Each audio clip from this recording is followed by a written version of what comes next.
Aquest dimecres una vintena de síndics emèrits de Catalunya s'han reunit a Figueres. Ho han fet al Museu del Joguet per tal de parlar de temes d'actualitat. És una trobada de síndics emèrits, que en diem, d'homes i dones que han estat síndics o síndiques de les seves respectives poblacions i que hem acordat trobar-nos amb una certa freqüència per anar discutint els temes d'actualitat, sobretot els temes de drets humans i ara que venen eleccions municipals parlar de com estan els respectius municipis, etc.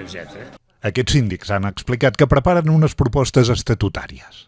Farem unes propostes sobre els estatuts de síndics de greuges de Catalunya, que ara s'estan renovant, i pensem fer una proposta, a veure si se'ns escolta, però no és cap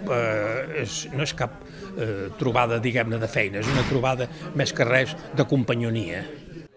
Els síndics emèrits han aprofitat la trobada per visitar el Museu del Joguet i dinar plegats a la ciutat.